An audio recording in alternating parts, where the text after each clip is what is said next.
Hello and welcome to your monthly numerology here at Readings at the Round Table.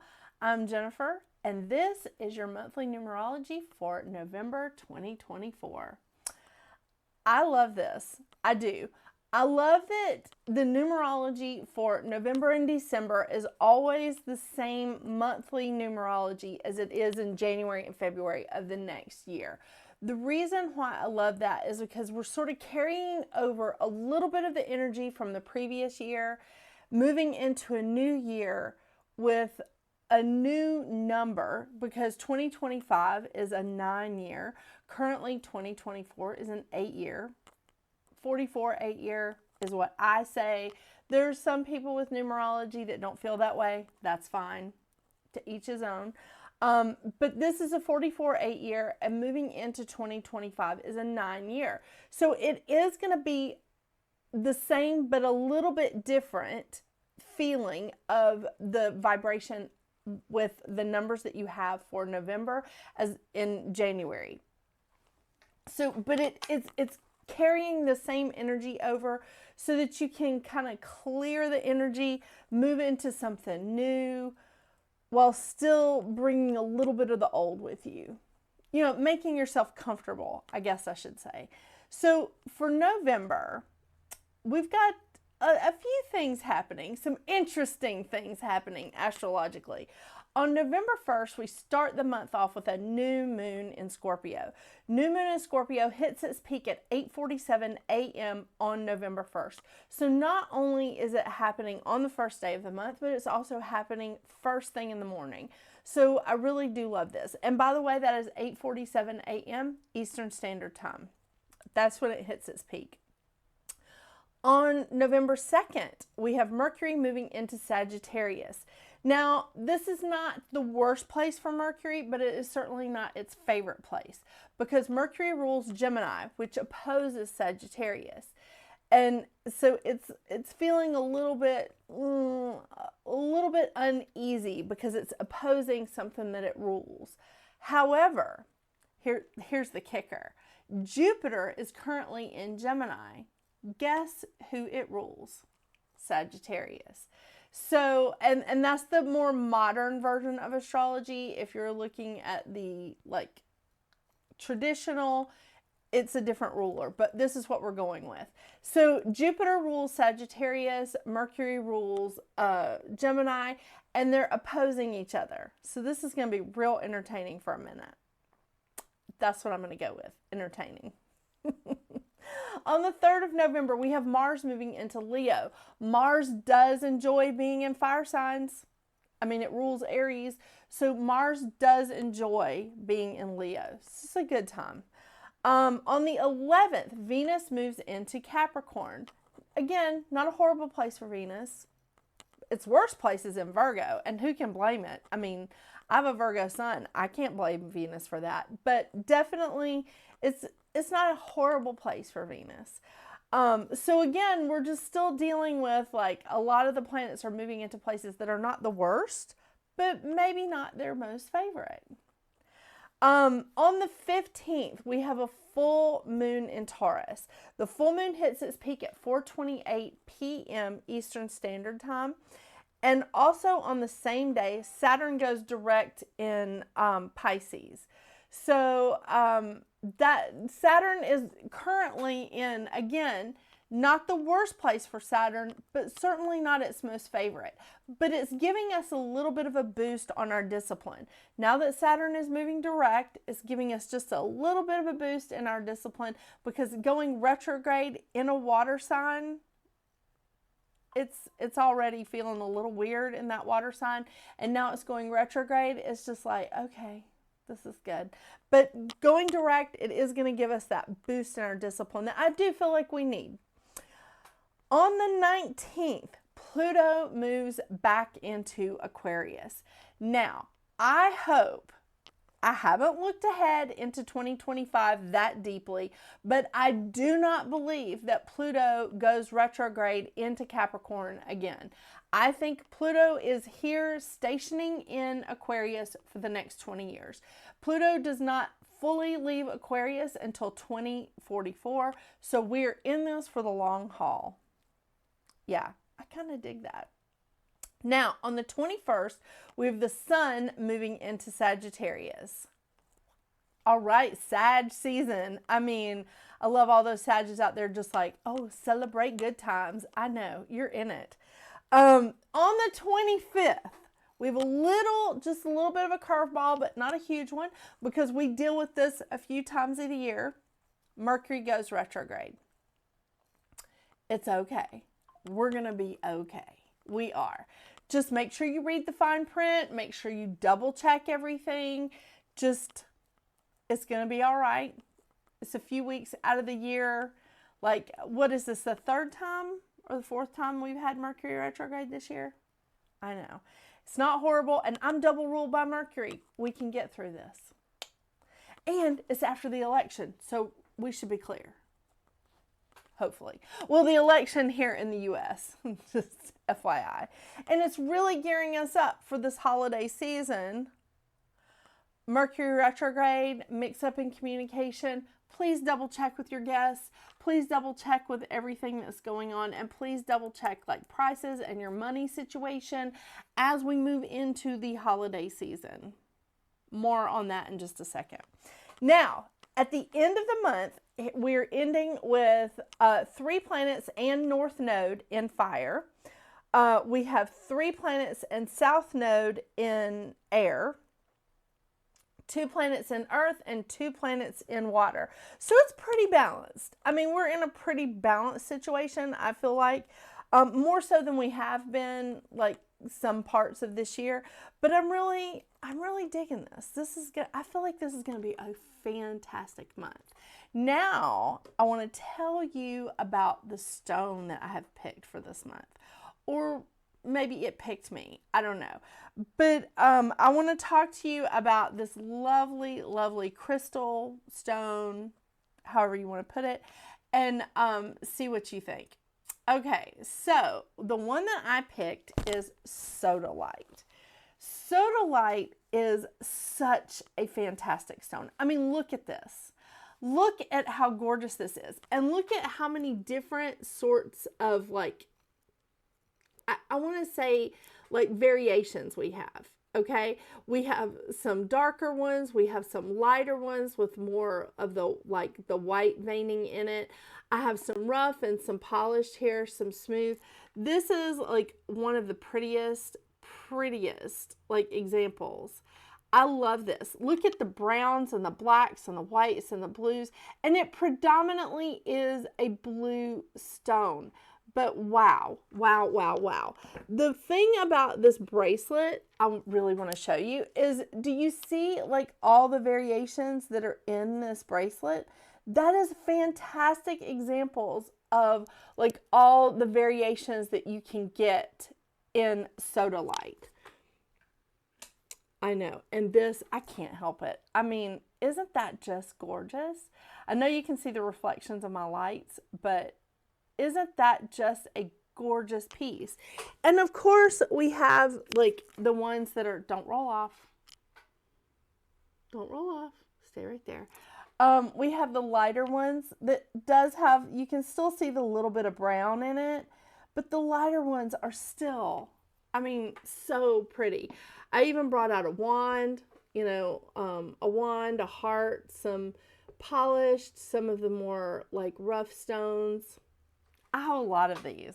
I really like sodalite. So let me tell you why I like sodalite so much. So one of the things that I really, when I was looking up, and I got several different books here. One book that I pulled from was Crystal Therapy by one woman that we don't speak of a lot. And the other one is Judith Lukomsky.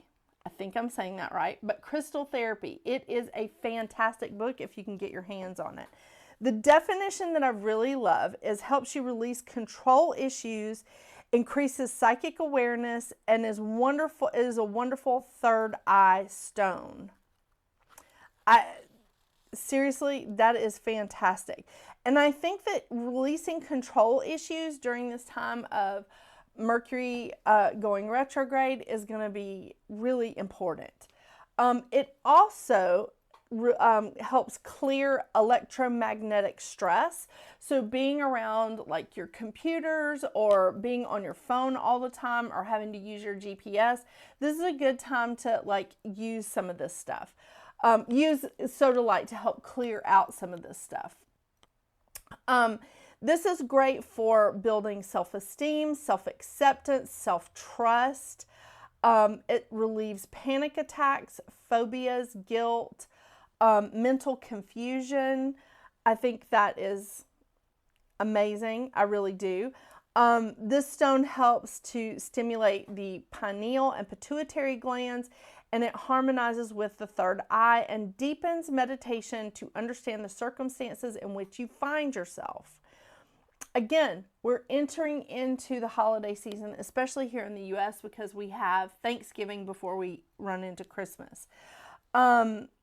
It helps to eliminate confusion and intellectual bondage. It releases mental conditioning and rigid beliefs, creating space to put new insights into practice, bringing about emotional balance. I love that.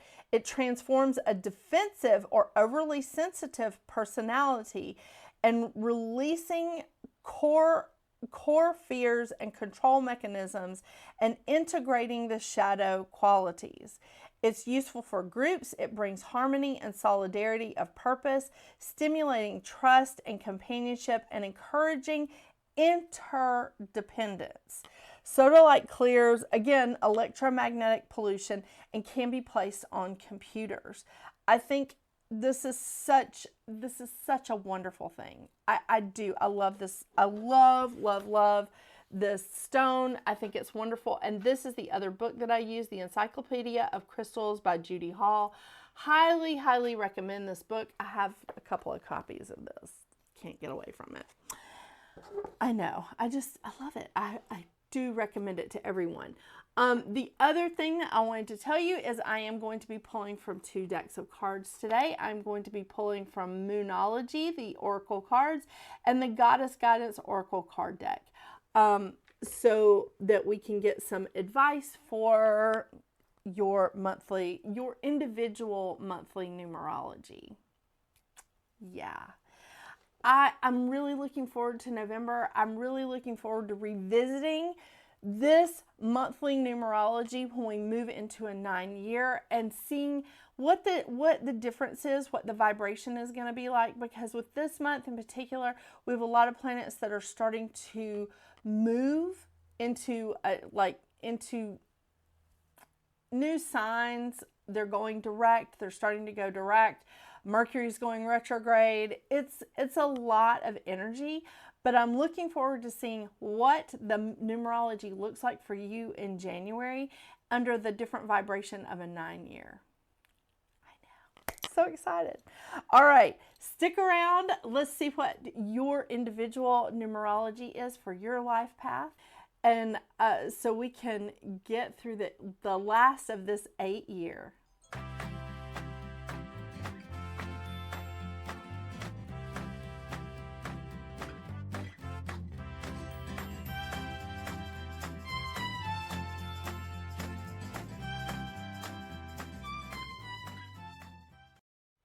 Hello, Life Path 4.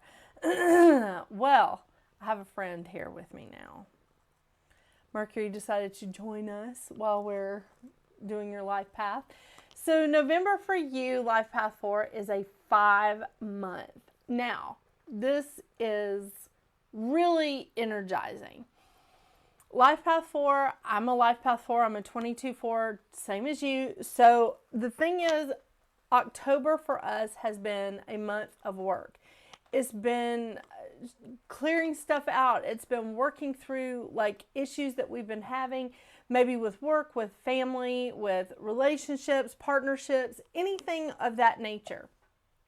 So if you've been working through something and you had been like beating your head up against the wall and you finally figured it out and you're like building a solid foundation. Now is the time for you to move into the energizing phase. Yeah, that's a good one. So we're moving into a 5-month. November is a 5-month for you. The mantra of the 5 is I am energy and creative action, rejuvenating, dynamic, inspiring, and passionate. Well, that says a lot about November, doesn't it? Yeah, it gives a good spin on things, because the vibration of the 5 is a time of change. Pivotal changes. Time to move in a different direction. It's time to be versatile and adaptable. It's time to really like embrace the unpredictable part of life, you know, where we're up and down, we're kind of working through things. But the great thing is it is a time of passion, it's a time of energy, and it's truly a time of like moving up with our building. We've built a solid foundation. We've built a nice core for whatever this next thing is in our lives, life path 4. And now we get to have some fun. Now we get to, like, you know, we've built the foundation. Now we get to pick out the wall color. Now we get to pick out furniture or whatever. Really? It's fun. So this is definitely a gregarious, dynamic time. It is a lot of energy. It's a social time. This vibration is a lot of social energy, and I think that it truly is fantastic. Sorry about that. I forgot to turn my phones off.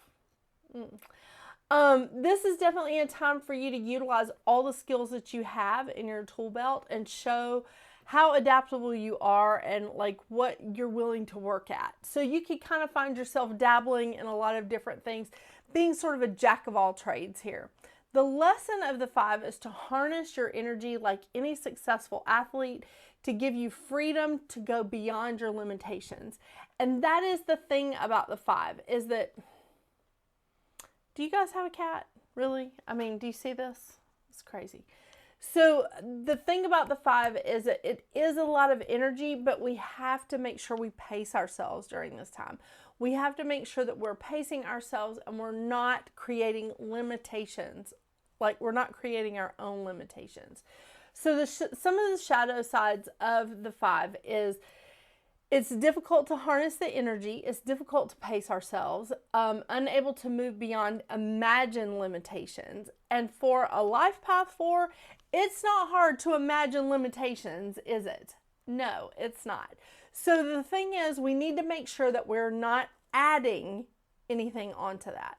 When we see limitations in the vibration of a 5, whether it's a month or a year or a day or whatever, we sit back and go, okay, I feel like there's a limitation here. Why? Did somebody tell us that? Did we pick it up? What is going on? So address it. Don't try to sweep it under the rug. Don't try to leapfrog over it. Address it and go, is this really a limitation, or is this something I created? Take the time and use the patience that the 4 has in order to do that. The other thing is that like some of the other things, it could still cause us like some nervous or some restless energy, because we're really wanting to go ahead and get it done. We're really wanting to go ahead and use up this energy. Make sure that you are pacing yourselves. It's a marathon, not a sprint. I say that so much on this channel, I should put it on a damn t-shirt, really. There's a lot of challenges that could come up with all these changes. So again, embrace it. Just say, okay, I get it. I'm feeling the challenges, but don't camp out in that. Keep going, keep moving. This is a dynamic and energetic time, and it can be challenging. The thing is, you are equipped with a lot of endurance, life path 4. You really are. During this time of changes, please don't start limiting your imagination. Please work through any blocks that you have and keep your mind open. There's a lot of different things coming at you all at once. keep your mind open. There's a lot of things that could be triggering here for you, but you've been working hard to organize your life in October, so now's the time to really like move into it. Move into this time of good energy and passion and just going, yeah, I'm ready. I am ready. Isn't that exciting? I think Sodalight's going to help. Ooh. Maeve. Oh, come on. Come on, Cannon. There we go. Cycles and rhythm. Honor the cycles of your body, energy levels, and emotions. Oh my gosh. This is so perfect for you. Honoring the cycles of your energy levels and emotions is going to be fantastic for you this month. And just going, okay, right now I have a lot of energy. Right now I have a lot of passion. Right now I have a lot of go get it kind of attitude. And, you know, that comes down. But right now we're moving in a good place. So move at a good pace. I know. Do you love that? Do you love how interesting and creative I am with that wording? I can't take credit. I feel like the spirit guides are just like all around me today, just like feeding me information. Whew. Okay, so now my computer is chirping at me along with my phone. Sorry, can't believe I forgot to turn the phone off. Oh well. If that's the only thing I mess up today, that'd be impressive. Ooh, look at the bigger picture. Full moon in Sagittarius. Come on, Cannon. Let's get that in. Look at the bigger picture. Full moon in Sagittarius. Okay. Mercury, can you just slide over just a little bit for me? What'd you do with my glasses?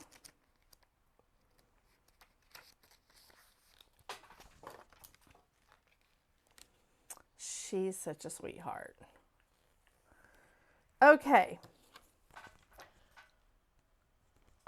Come on. There we go. Look at the bigger picture, full moon in Sagittarius. Are you thinking too much about the details of your dilemma?